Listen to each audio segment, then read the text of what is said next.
everyone, and welcome to another episode of Panels and Bars, the show where we talk about geek stuff and occasionally hip hop stuff. And this week, we are asking ourselves, what property deserves a cinematic universe? If you checked in last time, you'd know that Patrick and I are pretty much checked out of the Marvel Cinematic Universe. And it's not because the idea of a quote unquote cinematic universe is a bad idea. There is loads of potential for growth and all types of stories and genre exploration. And we know this because Marvel's basis was the fact that they've been a comic book company for decades. And most of those characters exist in a quote unquote shared universe. So the idea is great. There are many things you can do, and people will buy into huge events and crossovers. And you can also have standalone titles that fit within that universe. It works. It's been working. It's the basis of the modern superhero comic book industry. We just feel that particular company has maybe run a certain formula into the ground and we'd like to see something else tried. So this week we're asking ourselves if, once again, it's a bit like our pitch off episode we did with Rosie Knight. If we could propose any cinematic universe from any property, what would it be? Patrick, over to you. I've got loads. So I've divided my list in that you and I might propose one of the same things, but you go ahead. I don't know. Yeah, probably. So I've divided my list into already failed and new idea. So like I've got some that I'm like, well, that's kind of already a thing, but it sucks. Okay. And I don't think that the problem is the property. I think that the problem is the execution. And then I've got things that haven't been adapted into live action cinema. So from my already failed list, I've got just like the Batman family, like not Batman and the Justice League, but just like Batman and Robin and Batgirl and Nightwing and all that stuff that run as a successful concurrent set of comics all the time. And you could just like, rather than doing the MCU, they'll all have their own film, and then you like, you know. And then so it's funny you say that, right? Because you saw the Batman, didn't you? I did, yes. And I like the Batman a lot. I do, right? But I made this complaint when the trailer first came out, and I was seeing all these fanboys go, "Oh my gosh, Batman's never been done like this before. This is a brave new vision." No, it's not. It's the vision we've had since Burton's Batman. It's dark, it's brooding, it's gothic. Oh, but this one's a detective. Nolan's was a detective, right? I want I want something that's not serious like the new ones are, but isn't stupid. Do you know what I mean? Like, what I was going to say is that even if you were to make that exact film, the same tone, same actors, blah, blah, the thing that would have made it infinitely more interesting to me is replace the lead character with Nightwing. I kind of just think, give it to, like, the reason that Tim Burton's version is good is because they gave it to a passionate director and let them do something weird with it. Yeah. And I think that if they found a similarly passionate director now, they could do something weird with it. Yeah. Like, you know, I like, give me a fucking Wes Anderson Batman movie. You know, I mean, give me a, I don't know, give me a Quentin Tarantino Batman movie. I don't know. Just give it to somebody really weird for Batman. Yeah. And then see what they do. I mean, what's interesting about Burton's is that, especially Returns, because the thing is, obviously, I feel like even though Batman 89, was it 89? No, 89 is the sequel. 86 is weird, right? It's still a Batman film. But clearly he's like, I don't really like Batman that much. I like his villains, but they're not going to pay me to make that. So let me make the first that will become successful, and I'll make my weird, creepy, very horny sequel, which he did. And yeah, like you said, I want to see someone do something really weird like that with a popular character that we've known. I mean, because it's this thing, whenever you try and do something that's not even dramatic, so I don't think anyone has made a comic book movie recently that is dramatically different from the source material. Anytime you veer slightly from the source material, the fanboys are up in arms. You're ruining my childhood. No, they're not. The thing that you love still exists in 1,000 different forms. Maybe let someone try to do something slightly different with it. And what's insane is, from a business perspective, if you finance like 5 of those, right, you're going to get something as iconic as Batman 89 that you can then just dine out on for the rest of your fucking, then you can just make loads more Batman things like that.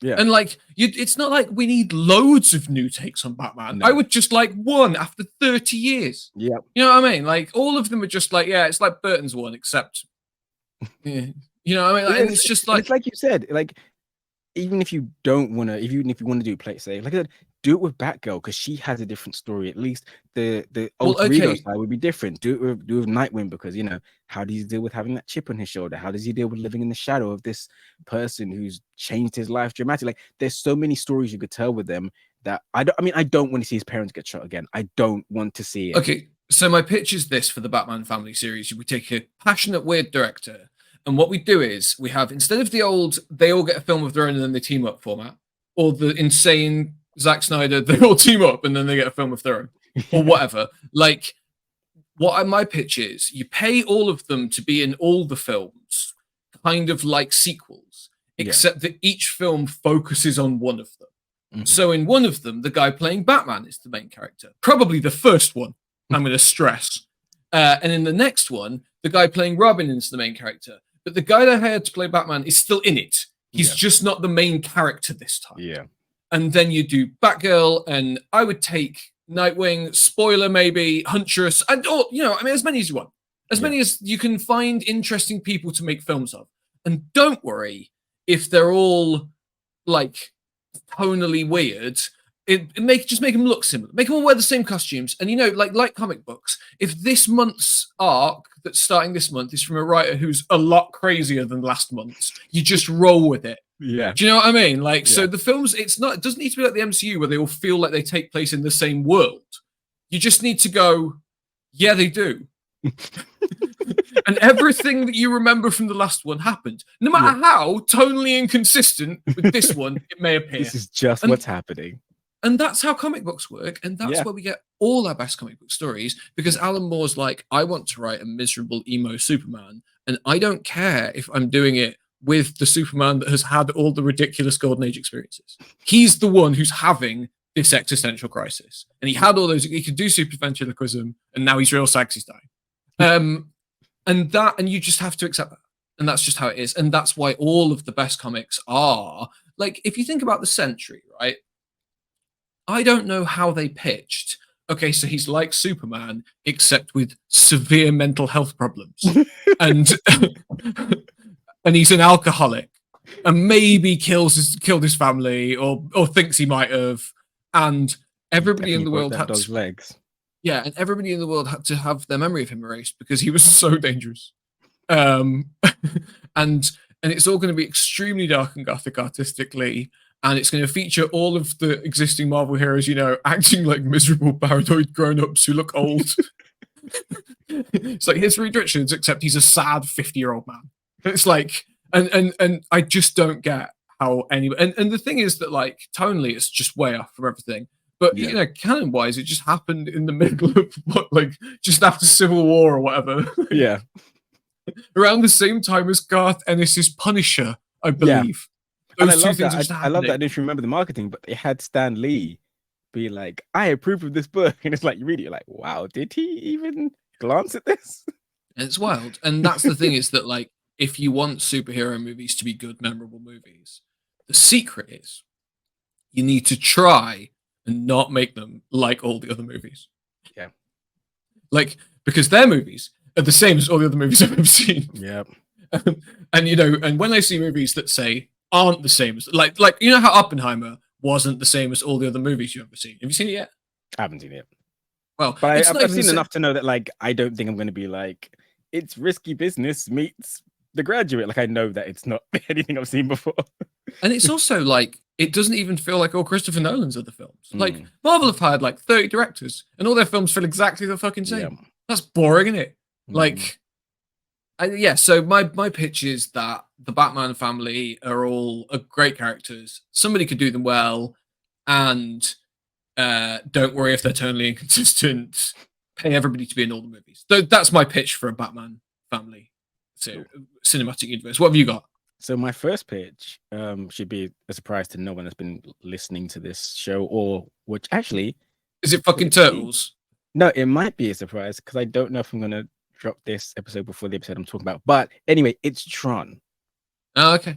Right? Okay, yeah. Because so whatever order I release these in, Patrick and I, in the Tron episode, we talk about how much we enjoy Tron Legacy. But one thing we both stated, as a frustration was there are several kind of throwaway lines that hint at really good ideas or things visually that would have been interesting to see that don't get explored. So one of them is when the two Flynns reunite, they're floating over what remains of the grid now, and it's just this cold, desolate space. And obviously, if you've seen the original is quite cold and sterile. But what Flynn Sr. says is, man, I wish you could have seen it before everything happened. So is that because he had given it this human life? It was more teeming with originality and a sense of, an organic feel. I would love to see that. I mean, I know prequels can kind of be boring because we know what happens, but you wouldn't even have to necessarily follow Flynn in those years. I mean, one thing I really love about that is it's never really explained how the programs work. Are they people? Do they have emotions? I mean, some of them, obviously, the things that we see them do in Legacy are their day jobs. So when you finish outfitting someone for the games, do you go and hang out at the bar? What do you do? I would love to see all that stuff explored. This is a pitch for a sequel, not a cinematic universe. You're just taking an existing series of films and trying to shove more into it. No, because I think there is literally so much you could do with the grid, and there are so many different things you could literally just have movies about the games. What do they entail? How do you get entered into, you know what I mean? Like, I think there is so, and it's one of those landscapes because almost it's bare in its presentation because it is essentially, just it is just a grid. You can tell so many, there can be horror elements in it.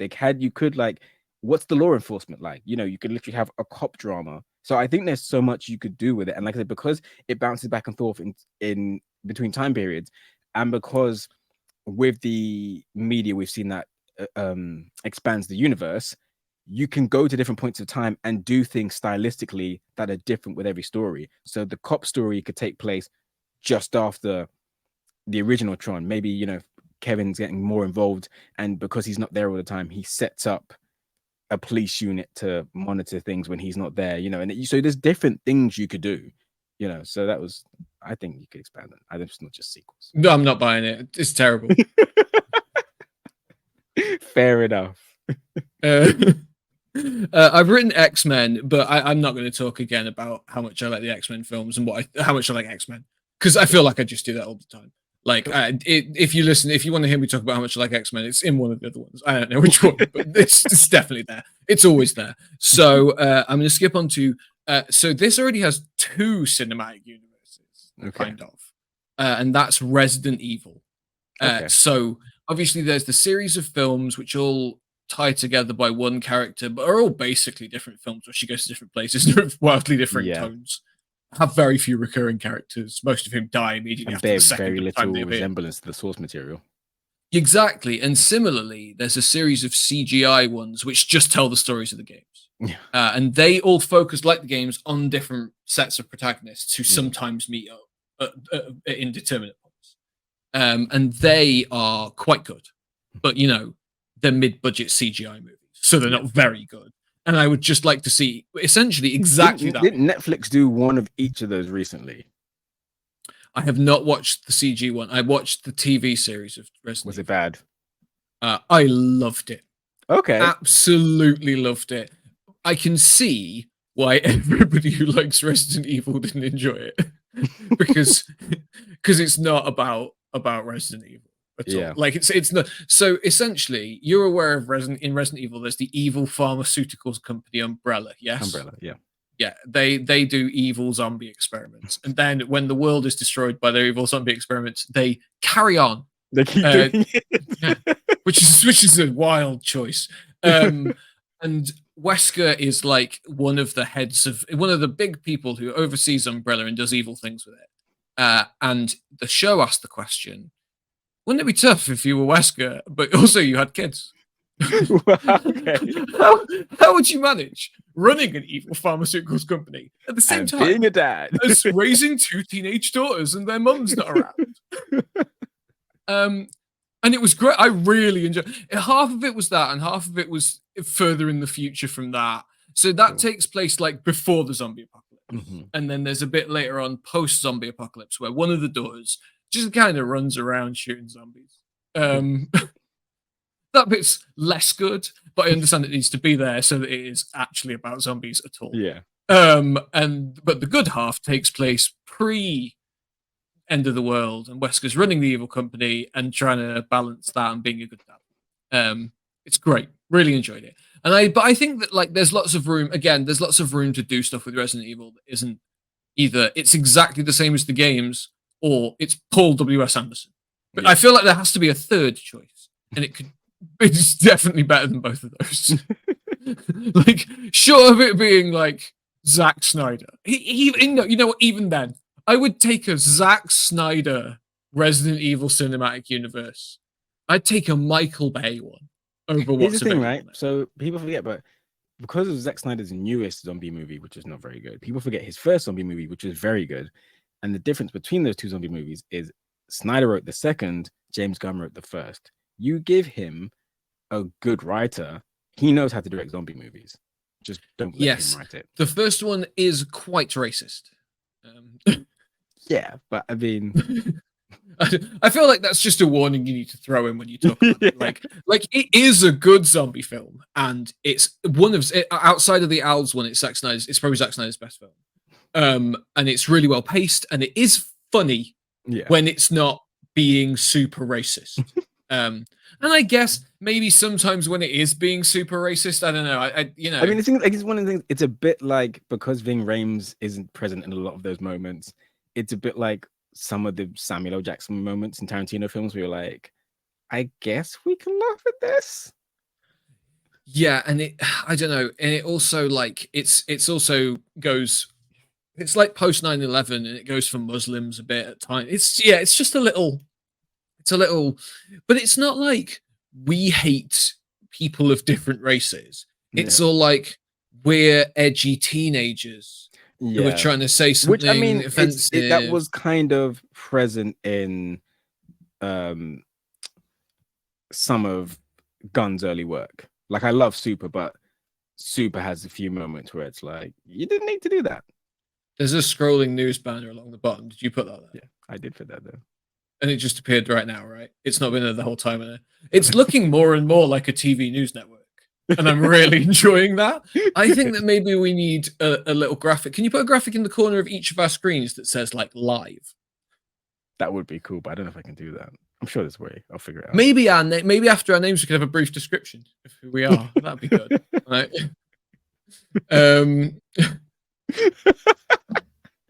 I like this. I'm not. I know it sounds like I'm taking the piss, but I don't. I'm really enjoying this. Right. Have you got any others then? Give me more pitches. What have you got? So this one is a bit harder to, I guess, make a cinematic universe, but I believe it could almost be a studio within a studio that puts out a series of loosely interconnected. But it's Dark Horse Comics. So Dark Horse have been one of the premier independent companies in comics for the past few decades.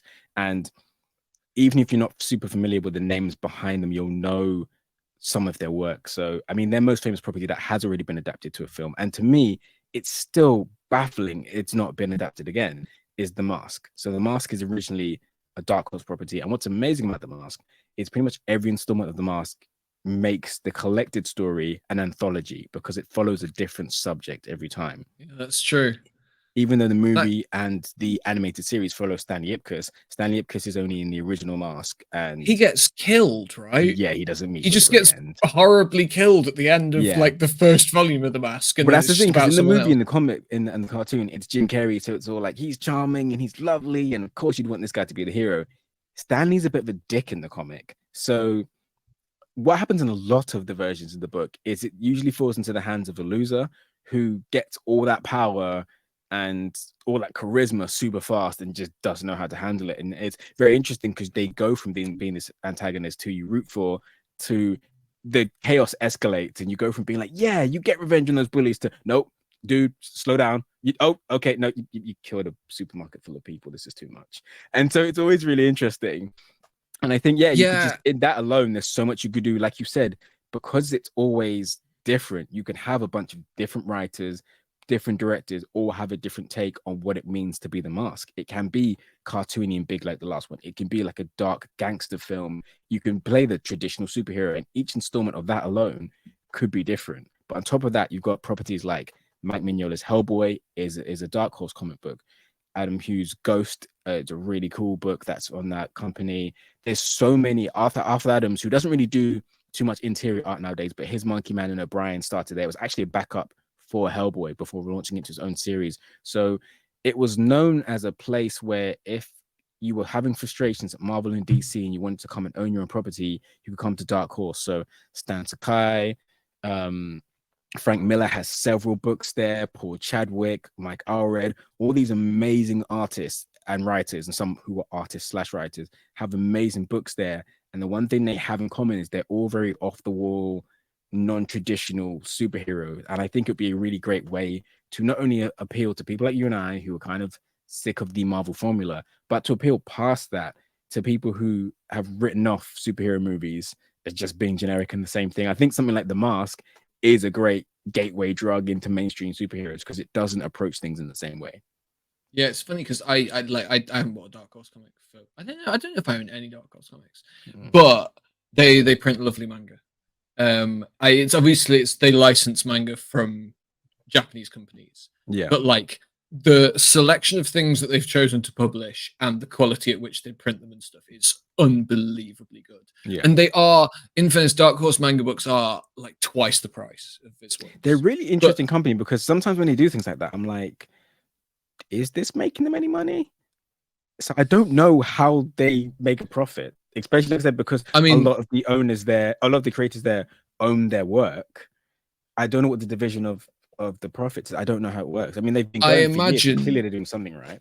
I imagine that the manga makes them loads of money because, as far as I'm aware, licensing for that kind of thing isn't huge. And obviously, there's no production costs. All they have to do is cover the cost of buying the license and printing the actual books. And if they sit back, wait for critically acclaimed series, and then buy the rights to them, then they can publish. Then they're a bit like the HBO of published manga. Like there's less of it, but it's all generally pretty good. Cool. So yeah, no, I imagine that probably makes some money. Yeah, but yeah, also Sin City. I forgot all the huge books I was naming. Sin City is a Dark Horse book. What's good about that as well is that it doesn't matter about casting anybody on a deal where there needs to be more than one movie. You just make it like with the Mask idea. You just make a movie about one guy. You could be like, it's Keanu Reeves this time. That's it, right? This time it's Mel Gibson. Yeah. And you can even do the kind of oh man, he's a horrible piece of shit. Shot in the face. But yeah, you can even do the kind of like, I'm not editing it out. It's true. I don't care. Yeah, no, I hate that. If I heard Mel Gibson had died on the news, I'd be like, good. I'm fine with that. Yeah, that's like Mel Gibson. That's the message of this episode. Yeah, fuck Mel Gibson. He's a piece of shit. Like nobody does that stuff because then if they're not a piece of shit. Yeah. Like I feel like Hulk Hogan is a piece of shit. Like there's a level of negative behavior I can tolerate from people. Yeah, which I can be all like, yeah, maybe everyone's they're allowed one, but you took it too far, Mel Gibson. I watched the John Mulaney thing the other day, and I'm aware that he had such a bad drug problem that he cheated on his wife and got another lady pregnant, and that's not great. You know what I mean? Like he's a real dick. But you know, I was a piece of shit. I was. Yeah. And it's just, but the level is like, that's a level of being a dick that I can be all like, yeah, all right, well, you know, he's a dick, but like, I can see that maybe he made some bad choices, and that doesn't mean he's a terrible person. Yeah. Whereas like, the things Mel Gibson did, he's a terrible, like, no, you don't get there unless you're awful. So yeah, no, fuck Mel Gibson. It's not like I had one bad day. It's like, no, that's who you are, and you're garbage. You're a garbage person. But I haven't thought about how much I hate Mel Gibson for ages. ages and ages. Like I just never think about Mel Gibson now. But like I had to think about it, unfortunately, because I've been super excited for the prospect of this. I don't know if you heard there was a John Wick show in development. Oh, so there's basically I haven't seen any John Wicks. So funny enough, what we're talking about, there is a John Wick cinematic universe which is in the process of being built, and the first installment outside of the mainline films is, so I guess you haven't watched it, so you don't know, but John Wick takes place in a very heightened reality where like 2 in every 4 people, I should have just said that, 2 in 4 people is an assassin. right? It's just this heightened, yeah, it's insane. Like at first you just think he's one of a few assassins, but as the films progress, you're like, oh, everyone's an assassin. The taxi driver's an assassin. The guy driving the ice cream van's an assassin. Oh, the person that works at 7-Eleven, also an assassin. So it's very cartoony and everyone's an assassin.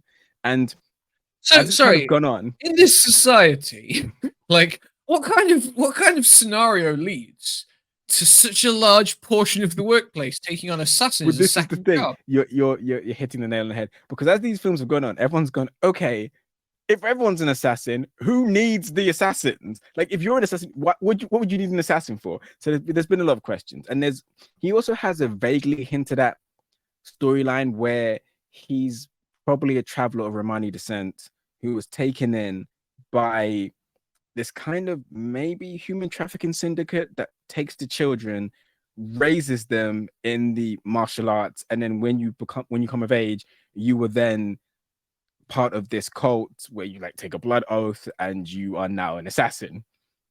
Yeah, it's a lot. And so because of that, people have been like, can you explain even some of the lore?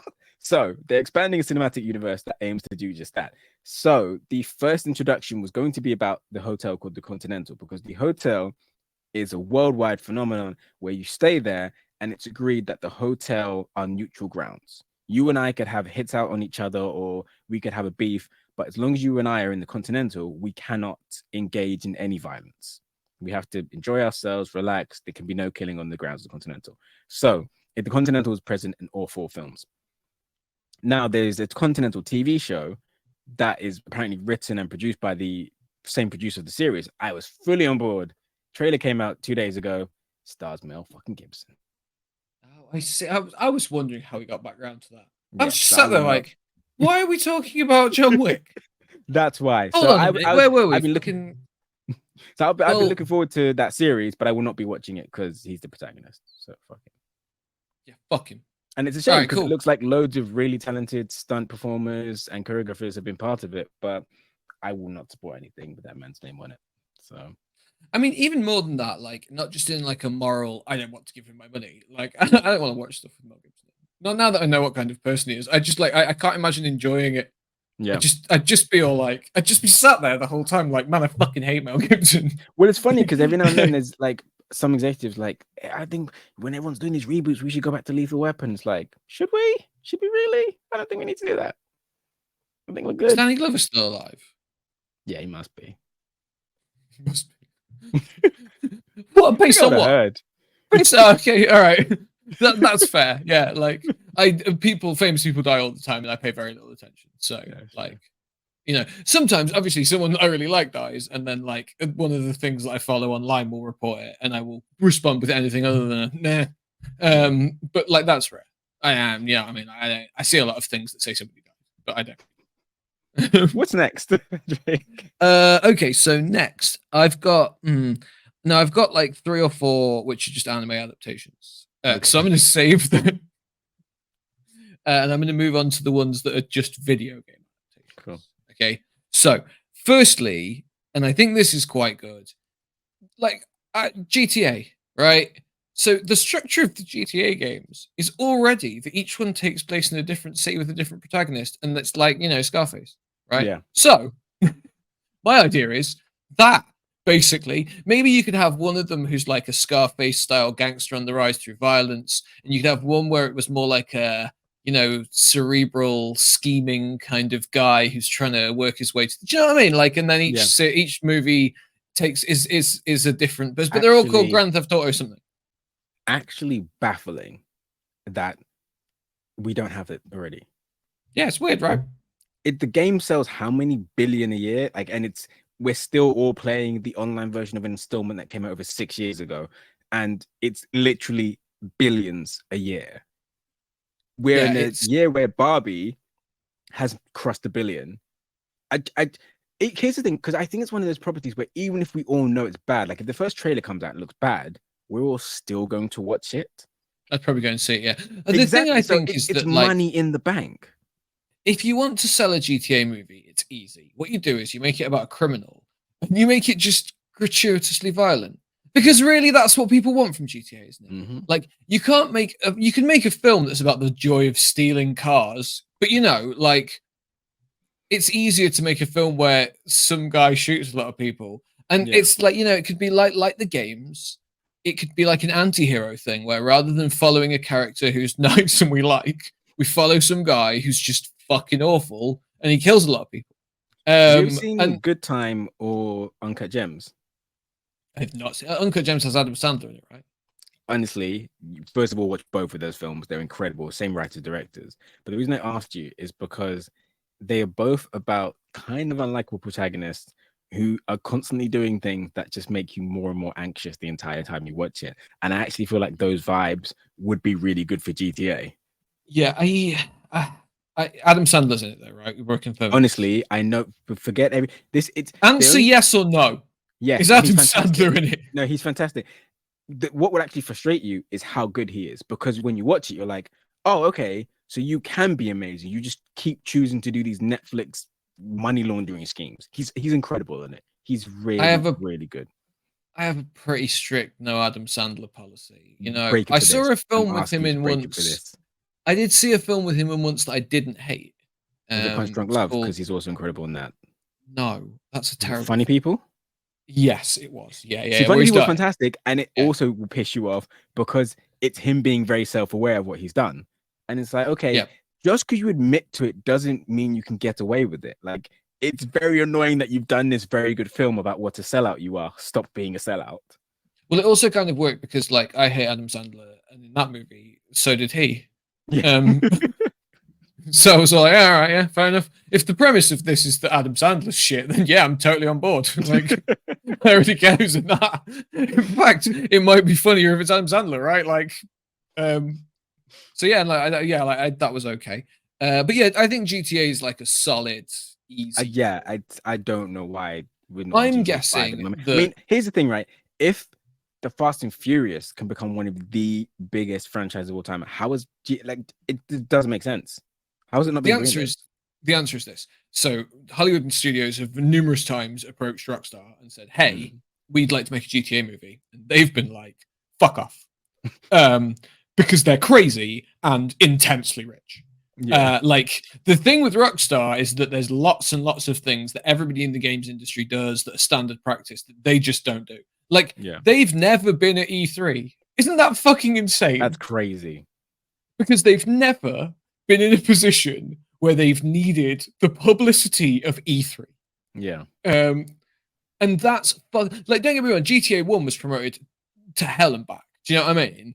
But since 3, they have never ever needed, under any circumstances, any money.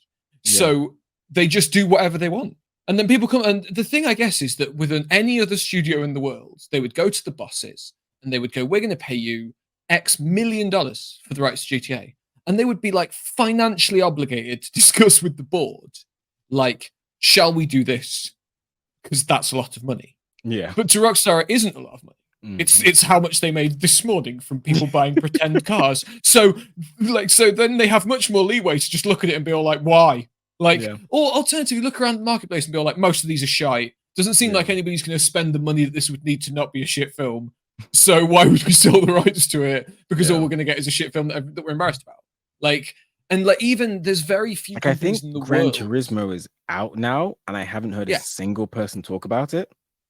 I mean, the story of Gran Turismo is the story of that kid who played a lot of Gran Turismo and then entered a And then real end up car playing in race. yeah, And I can see that that is a compelling story. I'm not discounting the idea the Gran Turismo film might be good. Also, because a lot of people are like weirdly intensely in love with cars and the shape of cars and their engines and talking about how they work. And those are the people that uh, that Gran Turismo appeals to because they want yeah, to just really look at cars and talk about cars. So if the movie is made by people like that, if it's got lots of long, boring bits where people talk about cars, I probably won't enjoy it, but I support its existence because those people deserve movies. Why shouldn't if you know what I mean? Why shouldn't they have a movie where everybody just talks that's about the very true. complexities of how car engines work? I don't care. Um, and I think it's smart branding it based on the game that they all play about boring cars. Like that's fun, isn't it? What have you got? Give me another one. Come on. Oh, okay. So this is the one I thought we'd both have. The Matrix. Um, I would Here's my rather. reasoning, right? And because there is precedent for it, the Animatrix, and it's the little ideas that, and maybe I'm being one of the people who I hate, where it's like, why don't you just leave a good idea alone? But the ideas that are hinted at in terms of the things that we think of as paranormal phenomena are actually just glitches in the Matrix. And things I like the would. Merovingian having werewolves and vampires working for him and stuff, that could already be one branch of the universe in itself. And then you have the things that are hinted at by the architect, which are the various incarnations of Neo. You could explore those and where they went, how many people are in the. So when we join Neo in that current incarnation, how many people that he's inhabit the world are like the architect and have any memory of the previous installments? How many people were freedom fighters? Has anyone asked to be plugged back in? I think there's so many things you could explore, so many different things you could do. I would You could argue even the just explore opposite. the different ships. I would argue the opposite. That the Okay. existence of the Animatrix is what makes it unviable to have a Matrix cinematic universe, because there are lots of interesting ideas. What the Animatrix does is explores loads of interesting ones in films made by spectacular animators that are really well written and concise.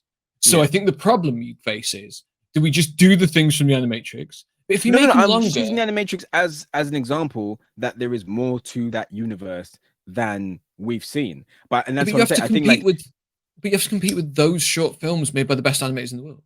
well, then that's just Like going to push you to be a better I think it writer. would be really hard to make anything better than the Animatrix. I think that's why if I was like if I was just investing in something, I'd be all like, well, I don't know. It seems a bit like. I mean, I imagine how hard the pitch was for Blade Runner 2049, because it's like, this is a cultural film. It's one of the most iconic, one of the most influential, stylistic, fantastic pieces of sci-fi and cyberpunk of all time. And years afterwards, when the reverence and respect is only growing, you want to try and attack the story again. Good luck with that. And he knocks it out of the park. I mean, I imagine that the pitch meeting for Blade Runner 2049, when we really, really want to use the Blade Runner IP, but nobody wants to make a film. Nerds like Blade Runner and nerds like this guy's film. Let's just let him make a film that's really weird, and then nerds will go, "It's genius." And luckily, they hired somebody who could make a good film. But Yeah. had they hired somebody incapable of that who'd made a terrible film, they wouldn't have cared. Which is Do the you know what I gamble mean? of Like, every film. So I don't know why you wouldn't yeah, try this. It couldn't be any worse than the last Matrix. So yeah, I guess. I don't know. I'm putting that on the let it die pile. Just okay. let it die. I don't like. I don't think we need more. I'm good with the amount of Matrix that we have. Anyway, that's over a minute on the Matrix. So That's my Matrix minute for okay. the week. So next I've got Pokemon. Okay. I mean, So so that I'm instantly gonna say I would let that die. Didn't so Ash literally retire this year? okay. So my argument is this: that fundamentally there is a pervasive story based on Pokemon. Like lots of things have a TV adaptation. Not many things have a TV adaptation with like over 1,000 episodes. Yeah. Like it is one of the ludicrous, and it's all got the same. It's all about the same kid, and he travels all over the world and meets people exactly the same all the time. So my pitch is just like it's a live action Pokemon movie, maybe in the vein of that weird Detective Pikachu movie, and we just live in Pokemon world, and that's fine.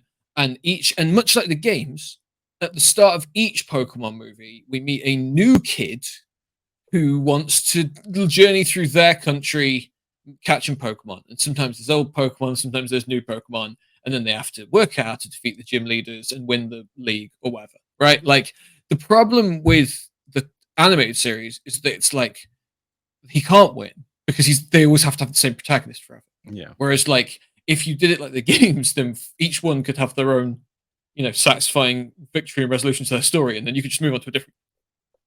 The way they've adapted it is the worst way because the games are quite well designed story wise, Yeah. and the anime isn't. So yeah, my pitch is essentially it's not about Ash. In fact, I might even, and I know this is a wild take, but I might even skip the Pokemon Red Blue original story. Like, have that be like this legend in the background. Everybody knows the story, but we don't need to show it. Like Batman's parents dying. Mm-hmm. And you start straight on Gold and Silver, and you have that kid's, I can't even remember that kid's, but he's got a backwards baseball cap. He's so 2000. He's awesome. He's got like, he looks like Bart Simpson. And he was like the response to Ash in the second game, where clearly somebody somewhere along the way was all like, that kid needs more attitude. And he's got a backwards baseball cap and a skateboard. Rastafarian a bit. Yeah, he's great. I love him. He gets busy. And like in the more recent Pokemon games, like they have like characters and they have people and they all talk and they have stories, and then they're never about Ash. Like, in fairness, generally they're about somebody trying to commit genocide with secret ancient Pokemon. Like, that's a lot of them. I'm not gonna lie. like it's a bit like James Bond, where every game you'll start off and you'll be all like, I'm gonna catch some Pokemon and win the Pokemon tournament. And then you'll catch somebody breaking into a Pokemon lab and you'll Pokemon battle them because people don't fight. And then they'll be all like, damn you, the criminal syndicate that I work for will make you pay for this. And then they walk off. You're all like, oh, okay. That wasn't the vibe I was getting, but sure. And then slowly you'll work your way up the criminal syndicate to find terrorists. And then those terrorists are usually trying to wipe out like much of life on Earth for nebulous reasons. Usually they really like there's one game where there's two sets of villains and we all like caught in the crossfire, and one of them really loves the ocean. So they want to flood most of the world. Just kill 3/4 of the people. And the other ones really love fire. So their pitch is to dry up the oceans. They want to dry up all the oceans so there's no water. For unconfirmed reasons. And you have to stop them. And that's, you know what I mean? Like, that's insane. But like, that's a fun premise in a way that Ash goes to another place isn't. This is my thing. I think that franchise could have been so much more, and I get why. If it ain't broke, don't fix it. But it's like, this kid's been 10 years old for 25 years. I'm so tired. I think at this stage we have to think of Ash less like the protagonist of a cartoon and more like Bugs Bunny.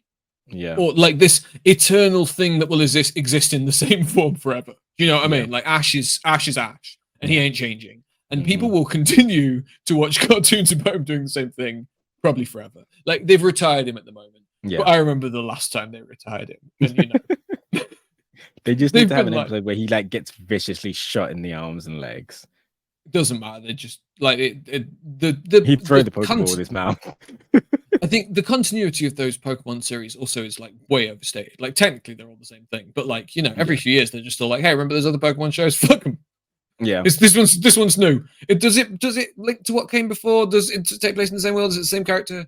Do they know any of the things they knew? Do they remember any of them? Do they have any of the stuff? Who knows? Maybe when we decide randomly in each episode. So yeah, like, I'll put down the maybe part. I mean, like, if there's a Team Rocket film, I'd maybe watch that. Or if there's a film where someone who doesn't like Pokemon figures out how to give them all a terrible disease that makes their fur fall off like really quickly and their bones shake, and then we follow a protagonist who has to come up with a cure, I might watch that.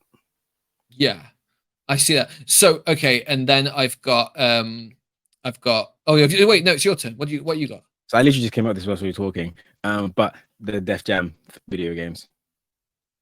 Because they're all about insane rappers beating the crap out of each other and throwing Danny Trejo in front of a moving train. So you will never.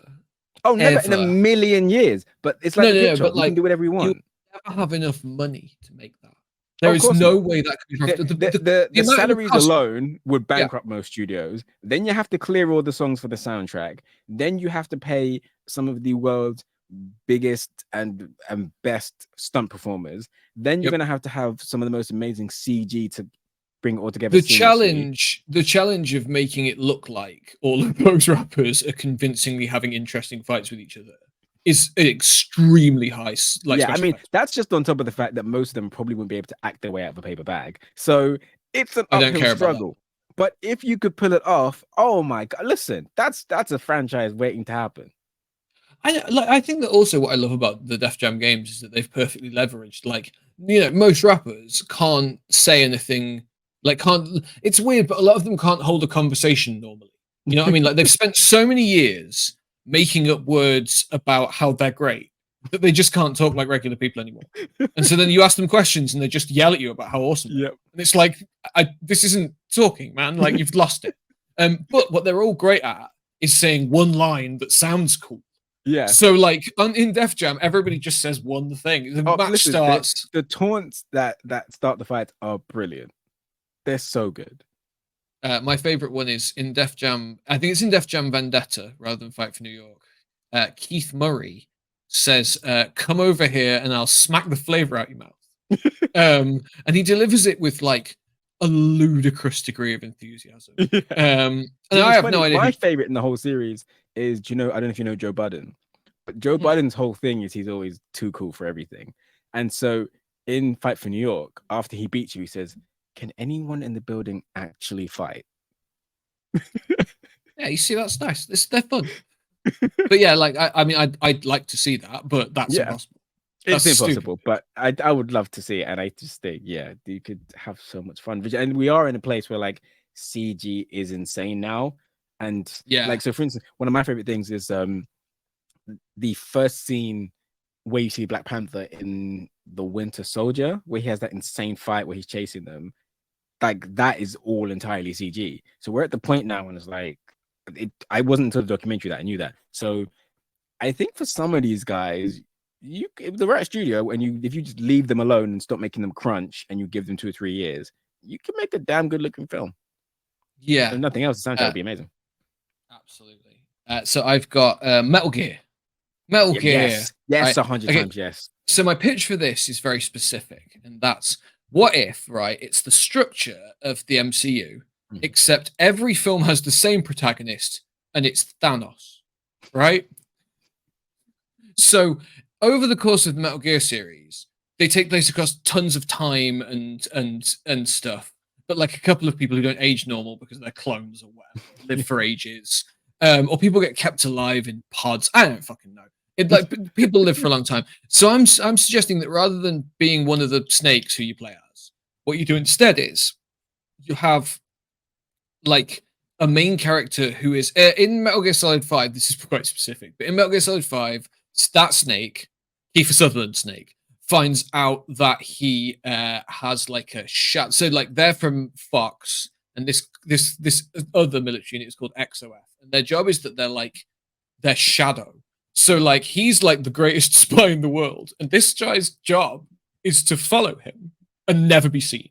And essentially, it kind of answers the question of, when like James Bond goes into somewhere and he shoots a bunch of guys and then just runs out, right? Who deals with that? Because like he's never like wanted for murdering a bunch of people. Yeah. So like somebody from, I don't know, whoever James Bond works to must be, and same with the IMF, somebody must be coming in. Like you see in Ghost Protocol, they're all like bringing the people, and then they just chuck some dude in a van. So somebody has to tail the best spy in the world and clean up his messes. And at the end of MGS5, this guy turns out that was his job, and he's real bitter about Snake because he's essentially been his cleaner. But my pitch is that he survives that and continues to live and follow all the snakes for the whole time. So each time you watch like the hero from the perspective of this guy whose job it is to like clean up all his mess, and then over the films he gets more and more bitter until eventually he's like, I fucking hate this guy, and I'm going to kill him. And then he's the villain of like the final part. See, that is a great idea. And the sad thing is, the MCU, which is the cause of this whole discussion in the first place, nearly had that. So for those that don't know, in the 80s, there was a comic book called Damage Control, which is about a corporation that exists to clean up the mess of the Avengers and all these big world-ending events that constantly happen in Marvel. And Kevin Feige decided to greenlight a TV show adaptation. And so their first, I guess their introduction was in the opening sequence of Spider-Man Homecoming. So the corporation that steals the cleanup job from Vulture is Damage Control. And so that was supposed to be a nice little Easter egg. They get their own show. I think the show went through lots of trouble, and I suspect, like I've said before, it's because Kevin Feige doesn't understand how sitcoms work. So he hired a bunch of sitcom writers. They wrote a sitcom, and he said, "This isn't an MCU thing." And they went, "No, it's a sitcom. People have been enjoying these for decades." And he went, "No, no, I need someone in the third act to fight a CGI thing. Take it back." So it got reworked and pushed back and pushed back, and then eventually, after the actions of the Winter Soldier, where the MCU was now without a Shield type organization, when they got to things like Ms. Marvel and they realized, oh wait, we need a kind of weird, shadowy government agency to be the antagonist. Oh, we have Damage Control, and so Damage Control got repurposed, and you'll see their names mentioned now in Ms. Marvel, and they are also the organization that arrests Peter Parker after he's unmasked in No Way Home. So they've just completely lost the purpose they had, and they are just Shield 2.0. And it's just real shame, because like that idea, like the way you pitched it, I love that. I love that in a world where people are stopping for a selfie, and there's Avengers musicals and all this kind of memorabilia and Avengers Con, there's probably someone out there who's like, I didn't get to see my kids for Christmas because I had to clean up after Loki destroyed New York. You know what I mean? There's probably all these people that don't love the Avengers the way we love them, because you only see the nice, cool, great parts. They have to sign loads of forms and have planning permission, and that I think that's a really fun and interesting thing to add to the MCU. Just like what I love that they've never really explored in any great length, and I get why you wouldn't, but what is it like to do the mundane things in a universe where people can fly? And that's their life, but you have to kind of live in the shadows of that. And it's like you said with Metal Gear, like if you're in the same building as a guy who gets to go on all these amazing international missions and hang off the side of helicarriers and take out people, but you're the one that constantly has to, make sure that his guns and his ammo is taken care of for him, and fill out his paperwork and apply for planning from all this stuff. What would you do? How would that feel? Well, also, I like that the villain's argument was also in Metal Gear Solid 5 was, I'm the best spy in the world, because everybody thinks he's the best spy in the world, and I've been following him around for years, and he hasn't even noticed me. So, who's good at spying now? Man, like, I'm twice as good at spying as you, because I was hiding in the place you were hiding as a spy, and hiding from you. Yeah. Like, so yeah, like, I kind of like that. So, everything that I have left is anime. Obscure anime. Okay, cool. No, not obscure anime. So I'm going to blow through them real quick, and I'm just going to give you a rundown. Okay, so Naruto is about ninjas. There's like 5 different countries, and all the different countries have like different customs and different kinds of ninja powers and shit. There is a black people country in Naruto. It's like the lightning country. They're the fastest motherfuckers in the world, which I feel might be bringing in some Japanese racial biases. Although not as bad as. I read a manga recently, Shaz, where it was like an American football manga, and midway through the Japanese American football team had to play a team from the USA, and they were like, you can't beat people from the USA. They have black people, and all the Japanese characters were all like, oh no, what are we going to do if there's black people? And then the black people turned up, and they just crushed. They were like the greatest, and they were so much better than anybody else in the whole American football manga. And then everyone was all like, "It's because they're black." Yeah. And I was like, "Oh my god!" Because like it was really weird, because it was like the most intensely positive, horrible stereotype. Yeah. Do you know what I mean? Like they weren't like. Well, it's like in South Park when Cartman's like, "Hey, Token, go get your base," and he's like, "I don't have a base." And he's like, "You're black. You have a bass in your house." And he goes to get the bass, and he's like, "Okay, well, I can't play it." And he's like, "You're black, Token. You can play the bass really well." It's also like, it's not like ironic or dismissive. They are literally stating out loud. They're all like, black people are just better at sports than everybody else. And like, it's not, and it's not treated like a joke. It's like we could never hope to be as good as them. Do you know what I mean? Like, it's like we don't stand a chance. It's like that feels racist, but thanks, I guess. Yeah, like they're just like, black people are. And then there's a bit where one of them's all like, statistically, and then he's like reads off these statistics about how much better black athletes are. And he's all like, it's stupid to try and compete with black people. That's just like, give up now. Oh my god. But also it was a bit like, but that's like, I guess maths wise maybe it is. And I guess that's, like, it's weird, isn't it? Like it was really, really weird. But anyway, we're off track. Naruto, different countries of ninjas. All of the Naruto series takes place in one of the ninja countries. It looks like the least interesting one. Maybe you could just have films that were set in the other ones about other ninjas who do like ninja shit. Okay, that's my pitch for that. I've got My Hero Academia, which is about a school for trainee superheroes. It could be an X-Men comic, and it is essentially except for their teacher is like their world's version of like Superman. Like he is undoubtedly and completely the greatest superhero who has ever existed, and the most famous and the most powerful, and is just the best. And he's their teacher. So yeah, like but it's my pitch is that it's like a reverse Avengers. You know, you start off with a nice team up movie, and then as they graduate, they get their own movies where they like hang out and do hero stuff, and then have their own villains. And I feel like also with that, you also have the first class potential for previous classes, previous graduates. You know. Yeah, exactly. And then you just call in help. You just be like, hey. It's also got a fun system in the anime where they've got like a series of like each hero starts up their own like really big ones start up their own like heroing agency. Okay. And then they take on sidekicks. And like so a low grade hero will have a sidekick. Yeah. But a high grade hero, like the Superman one, might have like, you know, a company of 1,000 sidekicks, all organized into like ranks and shit. Because like he's got so much stuff to do that he needs loads more people to help. Outsources it to different people.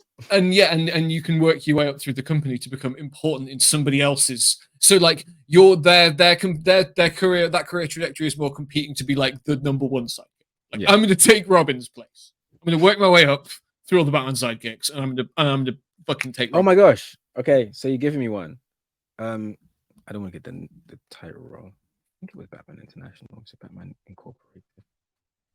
Yeah, it's Batman Incorporated. Batman Incorporated.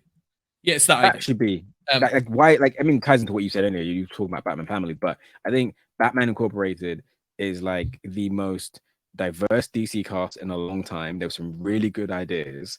It was really interesting. It opens up a whole new aspect of Bruce's character because he's famously a person that doesn't trust anybody. And the fact he gives his logo, his mythos to people all across the world and was like, look, this is going to help spread this fear that I instill in criminals. And it's going to actually let me sleep for 4 hours a night instead of just being up all the time. Yeah. I mean, I think, though, that like, the reason why the Batman family works better is because then you can just put Batman in it all the time. Yeah. And like I think the danger with Batman Incorporated is that quite often those straight to being like, hey, here's this guy, and he's Batman, you know, Ireland. And it's a bit like, and he's just like a guy you don't care about as much as Bruce, and Bruce isn't in it. And it's just like he's just some English dickhead. And it's like, yeah, no, fuck that. I am vengeance. Like, whereas at least with the Batman family, you hire like Josh Brolin to be in 6 Batman movies, and then you just make him the main character in the first and last one. Man, Josh Brolin would be such a good Batman. Yeah, I'm thinking older Batman so that you can have an adult age Nightwing. Great Two-Face as well. I mean, he's good at most things. Yeah, he's really good at acting. We just make a Batman film with Josh Brolin as everybody. Like Josh I was Brolin thinking, as Commissioner Gordon. Josh have you Brolin seen as the Riddler. Have you seen the June 2 trailer? Because man, I haven't watched it yet. He's stacked with incredible people. Yeah, I mean, like, it's my second favorite actor of all time is in it, so I'll be watching it no matter what. Who's that? Christopher Walken. Oh, fair. Yeah, I like Christopher Walken, and he's.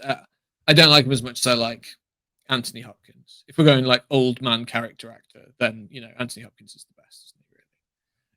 Really. But yeah, it's also got Florence Pugh and Javier Bardem and Josh Brolin, and like, with the exception of Don't Worry Baby, Florence Pugh hasn't missed yet. Like she's such a phenomenal career, like so early on in it.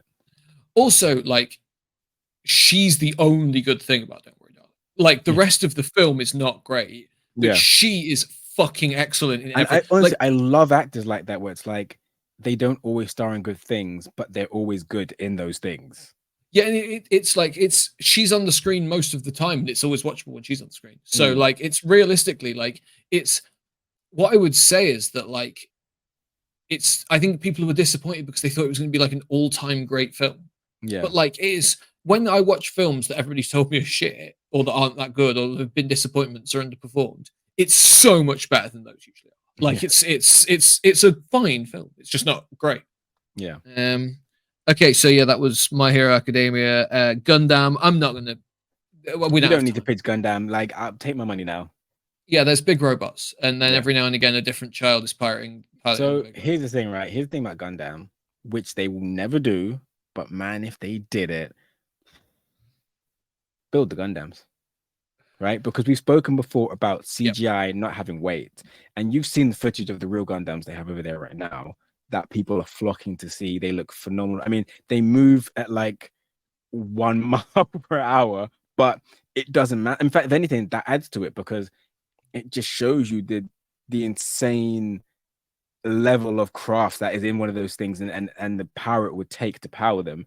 And I think if you were able to capture that on the film, it would look amazing. I mean, with today's CG, it would still look amazing. But if you were actually, you know what I mean, when something's built, when it's real, it's tangible, you can tell.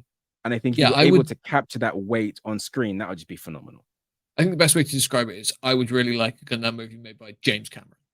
Yes. Do you know what I mean? Like, or Spielberg, because he also loves a big set. You know what I mean? He does also, but recently he's one of these people that's like, oh, the CG thing is great, and then you get Ready Player One. So I kind of want someone who, like, maybe not Christopher Nolan, because he would destroy half of Japan for realism, but someone with that craft of like, can we build some? I mean, like, once again, Denis Villeneuve, he's fantastic because on both Dune and Blade Runner 2049, that is a nice mix of visual effects and actual, you know, he uses miniatures, he's building sets, you know, and that's he's using CG for what it's really excels at, which is filling in the gaps that sets have, or like you know, working with the limitations of props. He does a really good job of. So if you had someone who had that understanding of those two mediums, it'd be fantastic.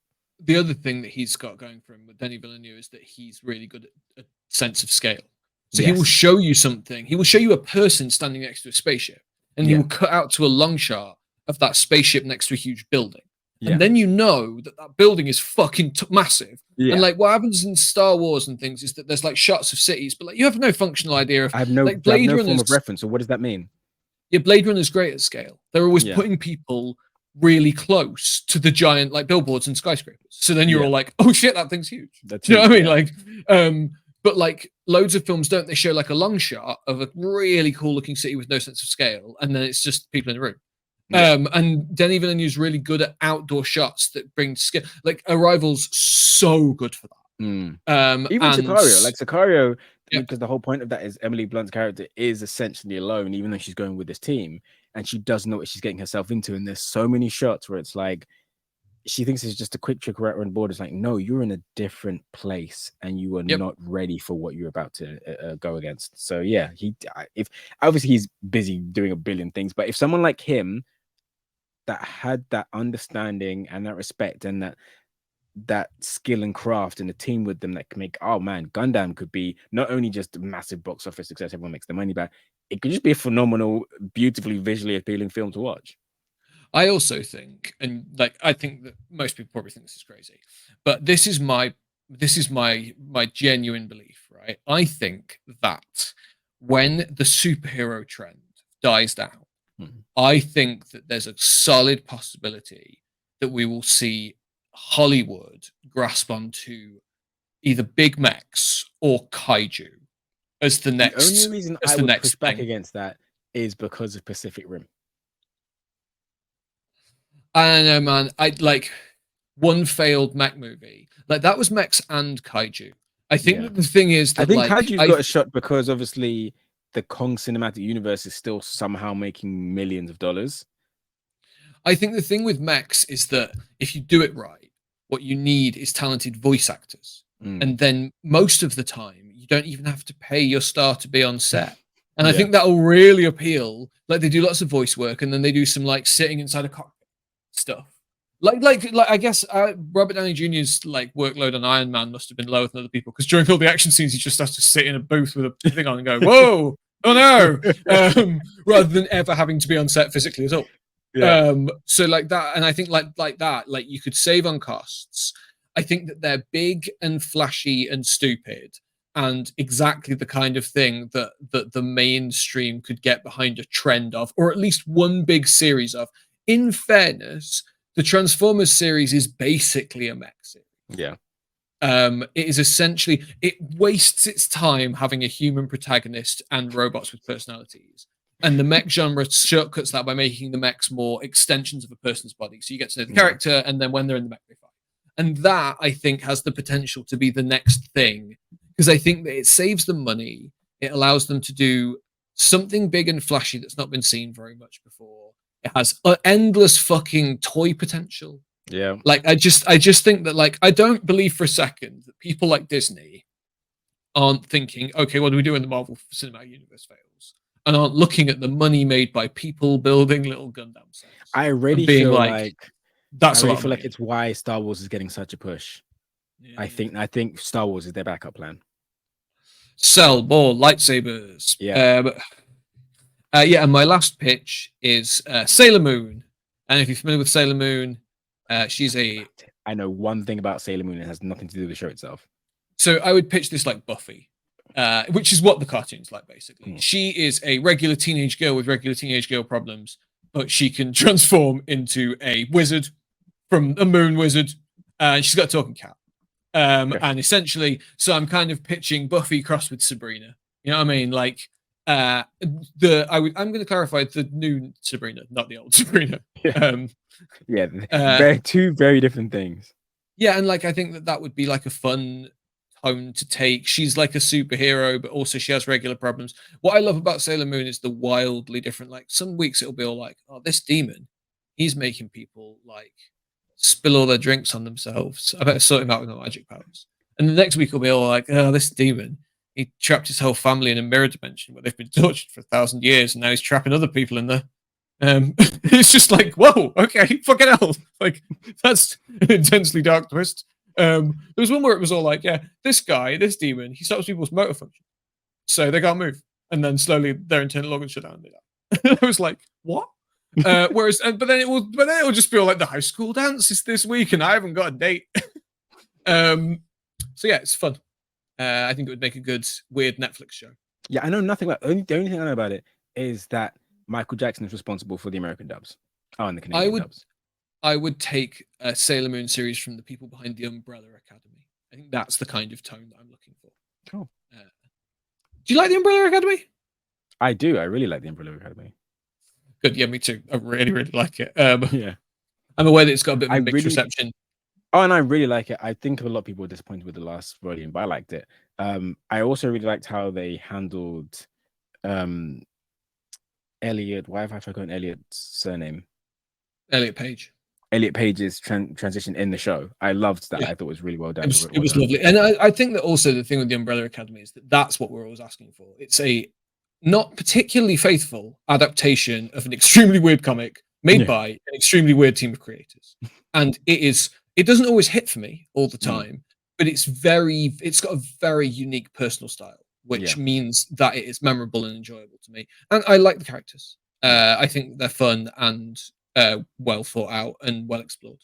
And there's a bit too much action for my taste, but I don't know. I think that about a lot of things. Like if you're not Tom Cruise, like, you know, I mean, if you're not going to put in the time and effort, if you're not going to put in the time and effort to an action scene, going to risk your life for my entertainment, don't bother.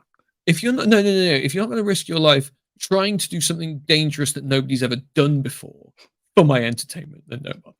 Like, or I will accept very well choreographed shootout and fight scenes, but like they need to be good. Like they can't be. I haven't talked about this. Have you ever watched either of the Raid films?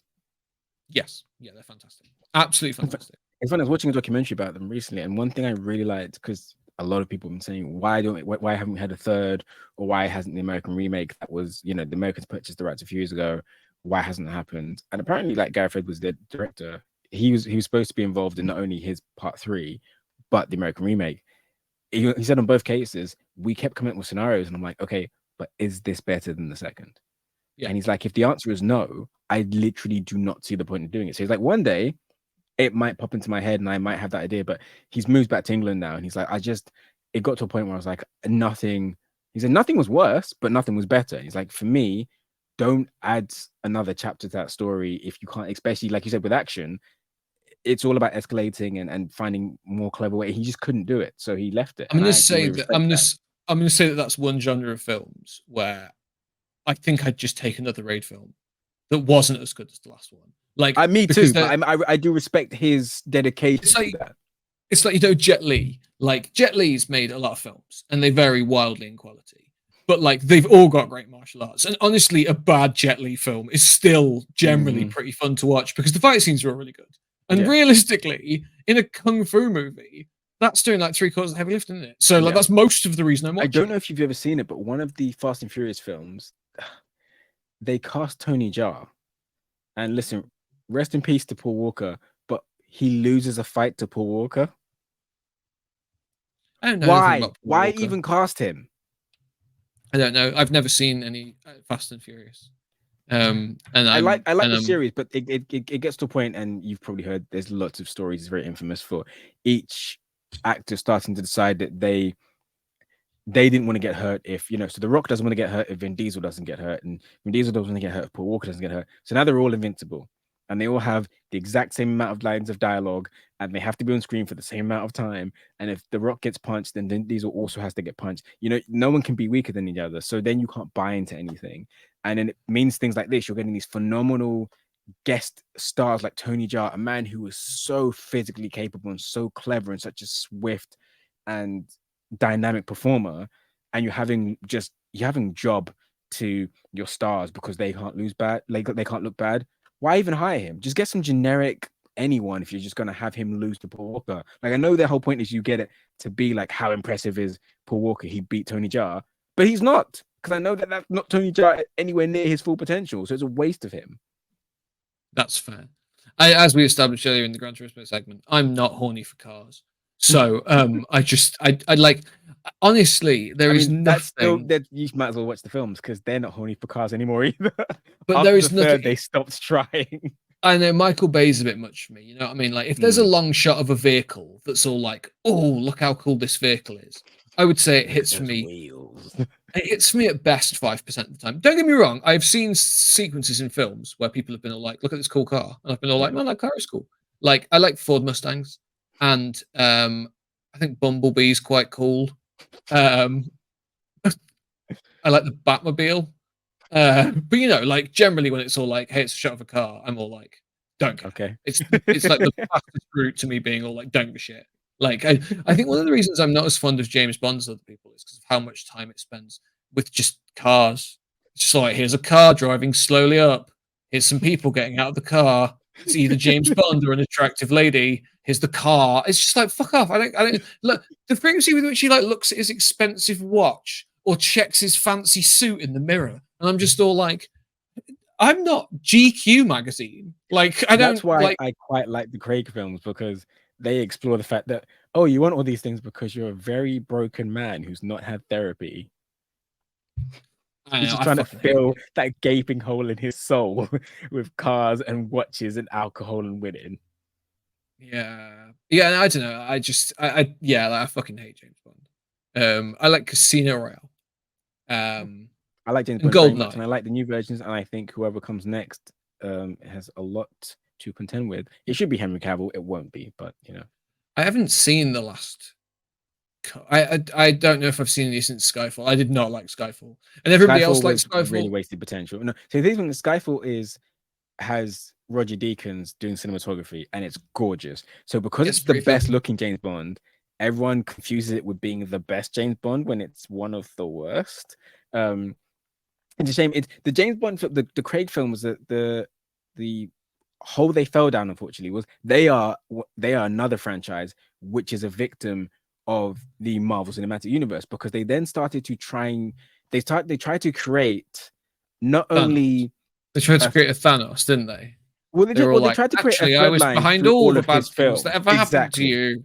Yes, they tried to create a thread through all his films, but then at the last moment, and there's something that's hinted at in Skyfall, they were like, "Wait, what if he's also the Connery Brosnan Bond?"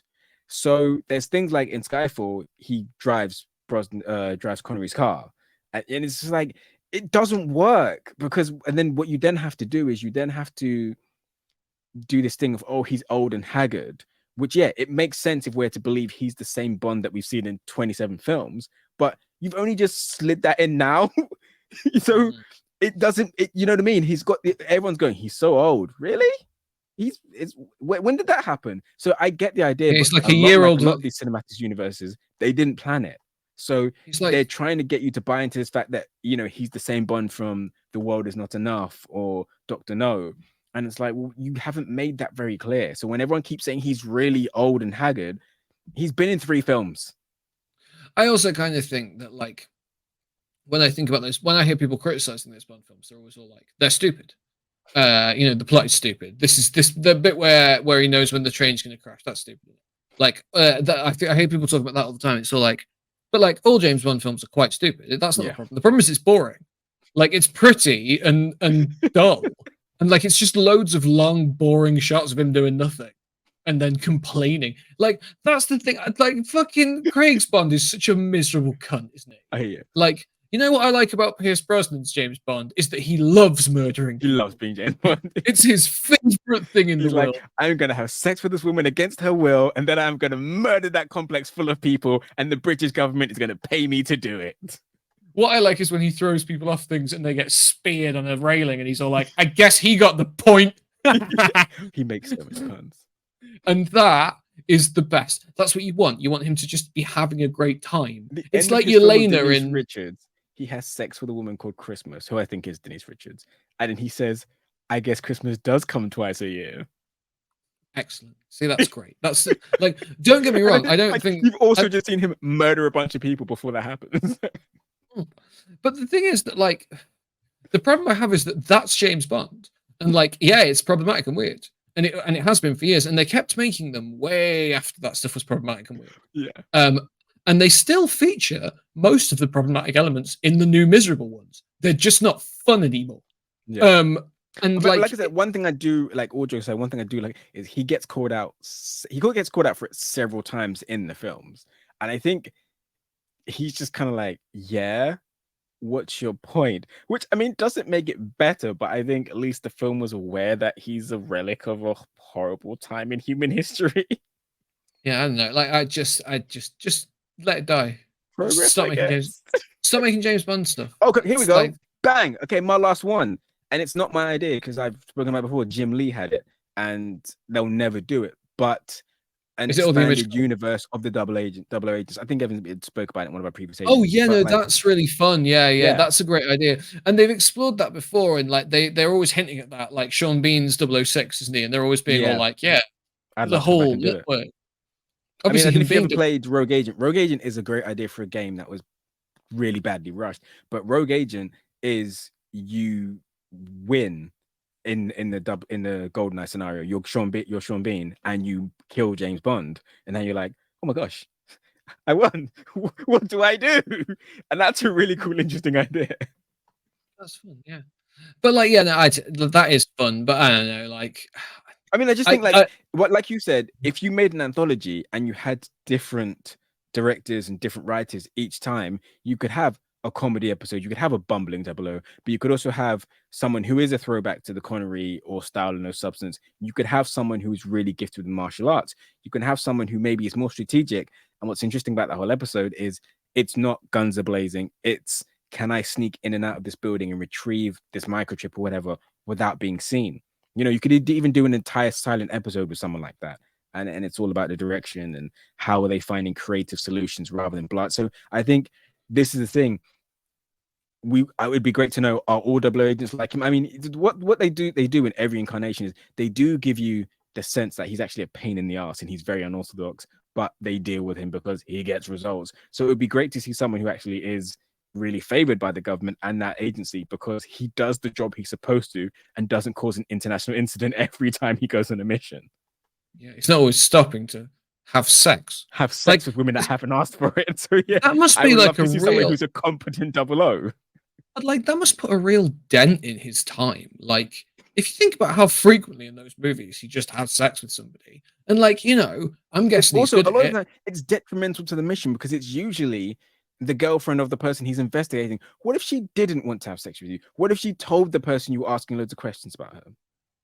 Maybe the canon should be that James Bond gets sent on missions specifically when the target has like a sexy wife who doesn't like him, and they're all like, "Oh, that's a job for Bond, isn't it?" Maybe he's the joke of the agency, and they're all like, "Yeah, send Bond in. He's a sex addict.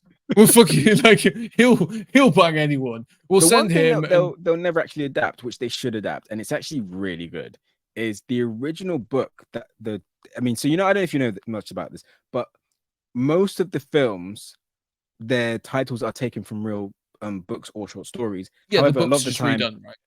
yeah, they have nothing to do with the original book. So the original book of The Spy Who Loved Me is told from the perspective of this woman who James Bond has just slept with and has basically been like, "Oh, I love you, we'll go over together." And he's just there to get information. And not even from her. This is the worst part of the story. It's not even from her. He's just happens to be stalking someone who's in a hotel and she's there. And he's like, "I don't have to kill this guy for another 5 hours, so I'll just sleep with that woman." So he sleeps with her, kills the agent, basically burns the hotel nearly down to the ground. So what you're reading is her. She's being interrogated by the police. I would like to see a kind of comedy of errors style. It's early in James Bond's career, right? And his bosses haven't realized he's a sex addict yet. And it's kind of like Naked Gun, where they send him on a mission, and instead of helping, he keeps having sex with people, and then it ruins the mission. And they're all like, "Oh, Bond, you're the worst agent here." I mean, And he's got like kind of done that a few times. he's got like an angry boss, but then slowly they realize that the perfect role for him is times when banging a lady's part of the mission, and then they just send him on those ones. That's my head kind of thing. All right, so I have 3 proposals for next week's episode. Snow Dogs. We're doing Snow Dogs starring Cuba Gooding Jr. I'm pretty sure that's a racist film. No, it isn't. Have you never seen it? Academy Award winner Cuba Gooding Jr. is a dentist in Miami, and he works with Cisco. And they work together at a dental practice. And then he inherits a pack of sled dogs from his dead dad, and he has to go to the countryside for nebulous reasons and learn and win the big sled dog race. And he falls in love and learns about how being a dentist in Miami isn't as good as living in a small town with a lot of dogs, I guess. I can't remember. And it's like, that episode of South Park where Cartman is dressed as a robot and he has to come up with movie pictures. And he's all like, "I guess Adam Sandler can get $1 million if he becomes a boxer." It's like one of those, except it's actually made and it is wild. Okay. And so we're going to watch that at some point. So at some point in the future, after we watch The Pacifier by Vin Diesel. So my 3 proposals are the Power Rangers movie, the original Power Rangers movie. Okay. Michael Jackson's Moonwalker. I mean, I'd much rather watch that than Power Rangers, so that's in first place now. The Mask. The Jim Carrey. Oh, don't do that. Don't do that to yourself. That's not aged well. That's really? leave that in your childhood memories and don't get it back out again. So, I need a third. Ace Ventura there as well. Don't do. Yeah, and I started rewatching Ace Ventura recently. It really upset me, and it now made me like, do I watch the Truman Show? Because I have great memories of the Truman Show. I don't want the Truman Show to be terrible. Truman Show is great. Okay. I watched Ed Harris in it. It's great. Yeah. I watched the Truman Show about 6 months ago. And it's fantastic. Okay, cool. Really well. Eternal Sunshine is also all right. Yeah, I mean, it goes without saying. It's a Charlie Kaufman film, but it's I would not do. So let's do Michael Jackson's Moonwalker. That will be your next choice. My next choice. It's my turn though, right? Yeah. What did we watch last? We'll do your turn first, and then we'll do Michael Jackson afterwards. Okay, cool. So what we're going to watch for my turn then is Heartbreakers, starring Jennifer Love Hewitt and Sigourney Weaver.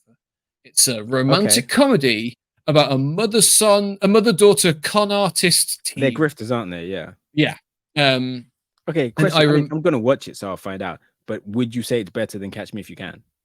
I have no idea. You've never seen Catch Me If You Can? Oh, no. Okay, so here we go. I'll preface this. Catch Me If You Can. It's probably not as good as Catch Me If You Can. That's like one of my 5 favorite movies of all time. So I'm not. So from my perspective, definitely not. But my memory of it is that I saw it at the cinema and I really enjoyed it and thought it was really funny. But I haven't seen it since then, so that's why I'm choosing it. I'm going to watch it again. And also, I had a dream with Jennifer Love Hewitt in it yesterday. I bet you did. And it was not sexy, let me tell you. So I was going to marry Jennifer Love Hewitt. But her dad, he fucking hated me. Absolutely hated me. And then I walked in on them, and it turned out that they were both spies. And I was essentially Jamie Lee Curtis in fucking. We should watch True Lies at some point. We should watch True Lies at some point. So I'm Jamie Lee Curtis in True Lies, and I discover that my wife and her dad are both basically like James Bond style spies, and are conducting missions all the time behind my back while I obliviously wander around being a pretty moron. And then her dad tells me that if I want to win her affection, I need to zip line to a moving bus via something attached to my ear.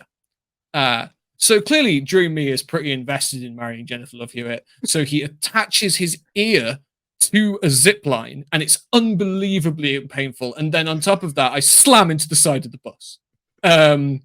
So I grab the rope, which my ear is attached to, and with all my weight, I pull it in front of the bus, and it takes the top of the bus off, and the bus crashes, and there's like fire and dead people rolling around in the glass and pain. And then her dad is on the bus, and he's all like horribly injured, and he's like, "You'll never be good enough for her." And I'm like, "Yeah, well, you're dead, so guess you don't get a choice." And then I woke up.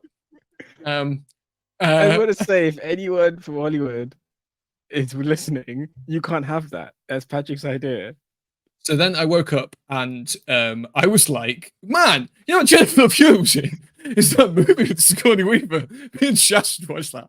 So that's what we're watching cool. next. Okay, so I guess next week we're watching Heartbreakers. Yeah, we're recording on Tuesday, right? So you gotta watch it over the weekend.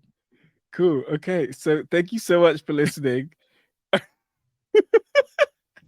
Next episode, we'll be watching the 2001 comedy Heartbreakers starring Jennifer Love Hewitt. I think it's like 2005, 2006, probably. Sigourney Weaver. I don't know what's going on, but thank you for listening. Thank you for the likes. Thank you for subscribing.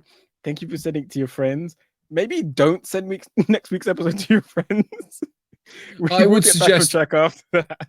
Also, if you enjoyed me describing my dream, don't expect any more of that, because I never remember any of my dreams. Like, that is a seriously unusual experience for me. Like, I don't recall my dreams at all, but this one, man, it really broke through. I can understand that, leaving an impression on you. So thank you, everyone. So come back next time for minimal, restrained Matrix talk, but no dreams. No dreams at all. I don't have any more. Sorry. That was all of them. That was all my dreams. Sorry. Yeah. So bye. Yeah. Yeah. What else to say? We'll see you next week. I imagine the word cleavage is going to be said several times. See you next week. Have a good one. Thank you for listening to Pals and Bars.